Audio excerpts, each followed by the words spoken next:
بسم الله الرحمن الرحيم. ورجعت لكم يا جماعه النهارده بطريقه جديده لمحشي ورق العنب. ورق العنب النهارده انا هعمله طاجن، مش هعمله في حله، هعمله في طاجن. والارضيه بتاعته هتبقى ان شاء الله لحمه، اللي هي اللحمه زي كباب الحله كده. اول حاجه هقول بسم الله الرحمن الرحيم اهوت يا جماعه، واحط معلقه سمنه او 2 كده.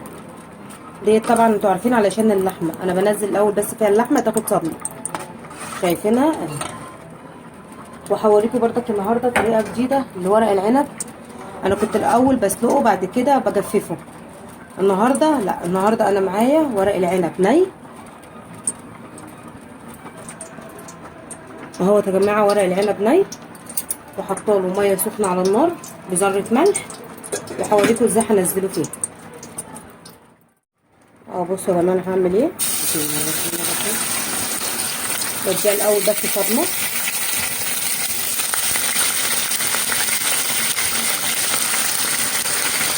هي دي اللحمه اللي هتبقى في القعر بتاع ورق العنب.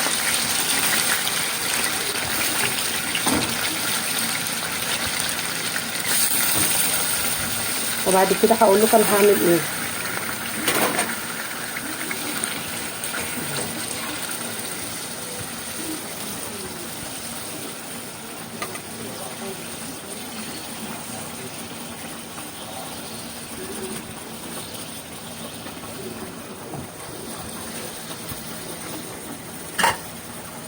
انا هسيبها شويه دلوقتي تاخد الصدمه بتاعتها، وبعد كده هرجع لكم تاني. رجعت لكم اهوت يا جماعه، اهوت دوت ورق عنب كان ني عندي. انا لما جففته لفيته في ورق استرتش وحطيته في الفريزر وهطلعه على الميه المغليه. يعني دلوقتي وريتك كذا طريقه لتجفيف الورق العنب اهو. طبعا انا غسلاه قبل ما كنت اشيله اهو. شايفين انا عملت ايه؟ اكني لسه شارياه. دي الطريقه التانيه لتجفيف ورق العنب اللي انت تشيليه بحاله اهو.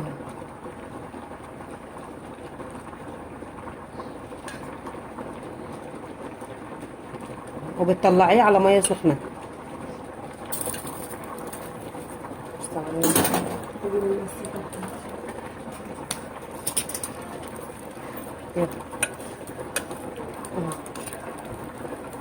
شايفينه عامل ازاي؟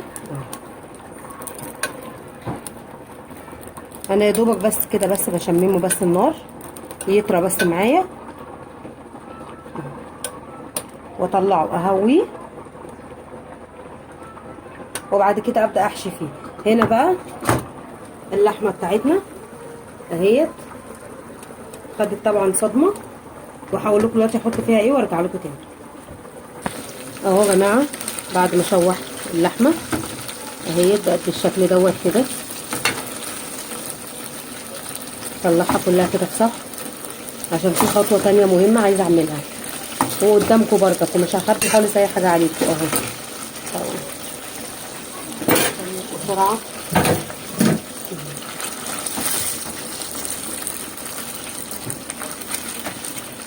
شايفين انا بطلعها ايه بره.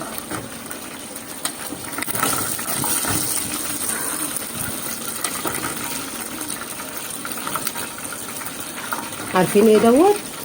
ده نقل بلح اللي انا قبل كده قلت لكم حطوه في قلب اللحمه. طلعت اللحمه. بصوا بقى الخطوه اللي جايه بعد كده هوريكم تعملوا ايه.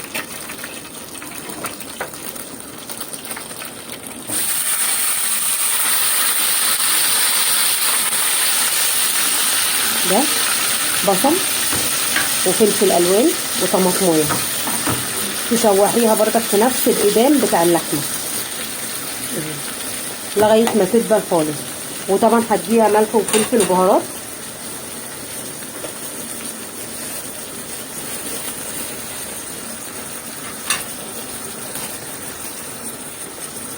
ملح وفلفل وبهارات، ده كده فلفل، ما تنسيش ملح وفلفل وبهارات.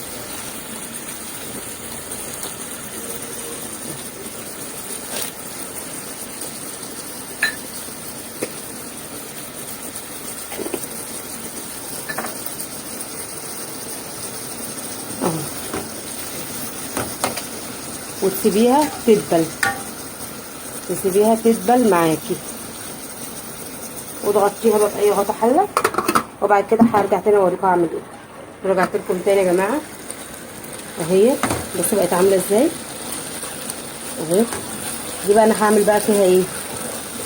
انا هرص عليها اللحمه. هطفي دلوقتي واروح رصه اللحمه بتاعتي. بسم الله الرحمن الرحيم. عارفين ليه؟ لاني انا من فوقيها بعد كده هعمل ورق العنب، علشان لما تيجي تتقلب كلها وتبقى هي ديت القاعده بتاعتها، اللي هي البصل والفلفل الالوان والطماطم اهو. هعمل بقى ورق العنب وانا بعمله يا جماعه اهوت. بعد اهو ما حشيت الصينيه بصوا اهوت، انا بحشيه كده وبروح رصاه. شايفين انا بعمل ايه؟ انا حشيته كله وحطيته في قلب صح اهو، وبرصه علشان بردك الرصه تطلع شكلها حلو، عشان لو عندك ضيف. وطبعا هتقلبي الصينيه دي كلها، هتقلبي الصينيه في قلب طبق كبير، طبق تقديم، يبقى حتى شكلها حلو.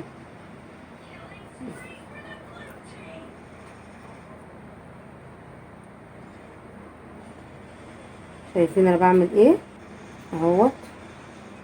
طبعا دوت طاجن ورق العنب من غير طاجن، طاجن ورق العنب من غير طاجن. وحاسب لكم بردك طريقه محشي ورق العنب والكرنب باللبن في الرابط، اللي عايزه تدخل وتشوف المحشي العادي اللي باللبن تدخل وتشوفه.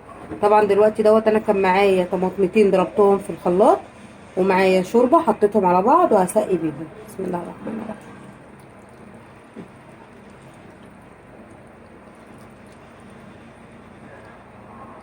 شايفين اهي مش مليانه قوي، وهغطيها بورق فويل. وبعد ما تستوي هقول لكم انا هعمل ايه علشان احط عليها سمنه بلدي. اهي يا جماعه الورق العنب بسم الله ما شاء الله. هقلبه بقى دلوقتي هنا معاكم. الاول بس اسلكه من الجناب، هو سالك يعني عامه، بس انا ايه زي التاكيد يعني.